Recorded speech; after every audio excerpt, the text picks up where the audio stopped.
everybody, welcome back to Lip Service. I should just wear brightly colored lipstick, and that would be my shtick every day. Hey everybody, welcome back to Lip Service, the podcast all about lipedema. So I have kind of teased in the last couple of episodes talking about symptoms that I've been experiencing and my Chat GPT essay that was created. So I figured I would go through this and kind of talk about the symptoms that I have been experiencing, and I would love for you in the comments to share any of the symptoms that you've been experiencing, because maybe I'm going to forget about it because I'm a little bit in a rush right now to film this, and I'll just feel everything. So yeah, let's chat about it. All right, so first and foremost, let's start from the top. But I will read the brief description that lipedema is a chronic fat disorder that primarily affects women and is not caused by lifestyle or obesity. The exact cause is still being researched, but several factors are believed to contribute to its development. So it is an abnormal accumulation of fat, most often in the lower body, but if you're lucky like me, it's in my arms and in my torso. And it's often confused with obesity or lymphedema, but does have its own distinct symptoms. So 110% can agree that the first and foremost one is the hormonal triggers. So I definitely started experiencing my body changing when I was in high school. And I remember, I don't even know what we were doing, but, you know, growing up on Cape Cod, you were always like hanging out in the dumbest places. So I remember at night being in the Dunkin' Donuts parking lot, because I guess that was the meeting spot. And one of my friends, like, I think I was like changing my shirt or something to go out. And then she's like, "Oh, your stomach looks weird. You should talk to your doctor about that." And I was like, okay, skank, whatever. But actually, no, she was right. And fast forward, you know, like 24 years later, I am now finally talking about it with my doctor, because I just figured that's where I hold the fat. Why is it weird? Like, I have like this little lumpy bump right above my belly button, and then I have my fupa. And I was like, oh, well, maybe it's because I wear my pants right at my belly button, so the fat just kind of settled. No. Lies. It's actually because of lipedema. My hair looks weird today. I'm sorry. I'm really in a rush, guys, so I'm going to go fast. But anyway, now that I'm perimenopausal, I have gained so much weight in the last couple of years. I can't even begin to tell. My face has gotten a lot bigger. My arms huge. My stomach, although my stomach was pretty small, all things considered, compared to my butt and to my thighs, I have now definitely grown in my stomach.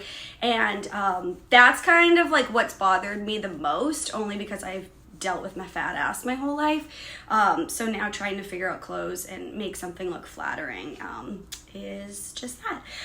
Okay, and then genetics. Up to 60% of people have lipedema and a family history. My mom definitely has it. I've talked to my cousins on my dad's side, and they were like, holy shit, everybody on our side has it. So I have been doubly blessed, aka cursed, with having it on both sides of the family.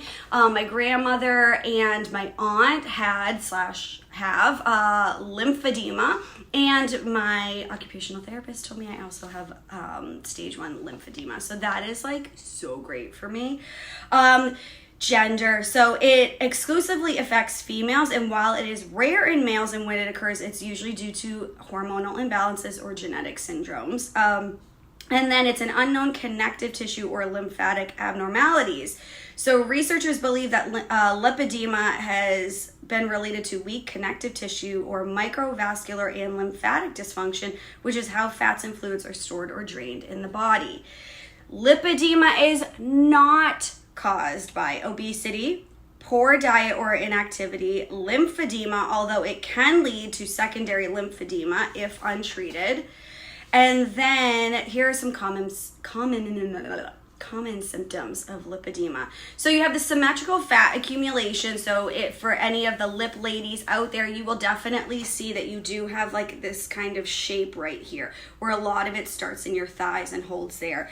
Oh, and I forgot to mention it's now in my calves, and my calves are so gigantic I can't even wear knee-high boots anymore. And being a New England girly, wearing boots in the fall and winter are a must, and I can't even do that now.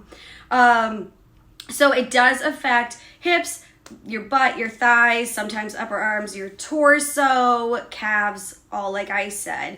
Hands and feet are typically not affected. That is more of the lymphedema component of it. It is painful fat. So affected areas are often tender and painful to the touch, and it can occur without pressure or activity. So when I get the blood pressure cuff at the doctor's office, I want to pass out and or vomit because it is so painful. I will like gently brush into something and I'm like, oh, my leg, it's killing me.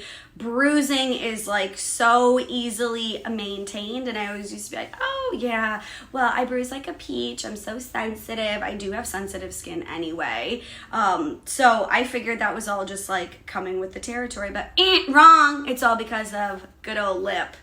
Okay, so easy bruising, that was actually right there. Even with minor trauma, swelling may increase as the days go on and worsening with heat or activity, and it will reduce overnight but returns by the next day. Excuse me. So if you notice that you're like putting your legs up overnight or like at times of rest and the swelling goes down, boom, it comes back, ding, ding, ding, lipedema. It does not respond to diet or exercise. The skin texture is definitely lumpy and has a lot of like nodules. So when people like the 90s fashion magazines were like, oh, you have cellulite and here's how you get rid of it. That's definitely what it looks like, but it's cellulite all over the front and the back of my legs. I have saddlebags, which I noticed in high school too. I'm like, saddlebags is definitely a term from the 90s, and I'm like, oh, I have saddlebags. How do I get rid of that? Well, this is all the components of that. Definitely having mobility issues. So in advanced stages, like the size and the heaviness really like affects everyday life, like walking upstairs, holding the blow dryer, things like this, that it's like really exerting like low to minimal energy will make you so exhausted and feel like you're just carrying around so much extra painful weight, and getting out of breath like pretty easily and quickly. Cold skin, it often feels cooler than the rest of the body. So like that first little lump on my stomach, that will always like feel cold like all the time. My arms right down here will be like freezing when the rest of my body is like totally fine. And the newest fun symptom that I'm having since hitting perimenopause is my legs when I lay down at night feel like they're on absolute fire, and it's from my hips to my knees. It's not my calves and not anything else. And I literally will be like feeling like I am on fire. I can't have a blanket or sheets or anything on for a good portion of the night because I literally feel like I'm on fire. And it's not written in here, but I did do research after it, and it is like some legit fluid functioned something. But yes, that's another fun symptom. And then lastly, the emotional and psychological impact that people do feel, because they will probably get body dysmorphia, having eating disorders, all of that, because they do feel like they're not working hard enough, exercising hard enough, eating right, all of these things that contribute to like feeling like you are a failure because you have this. And while I love myself all the time, and as I get to like know all of this, I'm insecure about it, but I'm not letting it affect my everyday life because I'm like, whether I'm fat or I'm skinny, you're still gonna fucking love me, okay? So it doesn't matter on that component, but a lot of people do feel like that. So stay tuned. We're gonna keep going through because I really gotta go to work, guys, but stay tuned to the other pages that we're gonna talk about all of that fun stuff. So yeah, part 2 of the symptoms episode will be out shortly. Have a great day, and I look forward to catching up with you soon.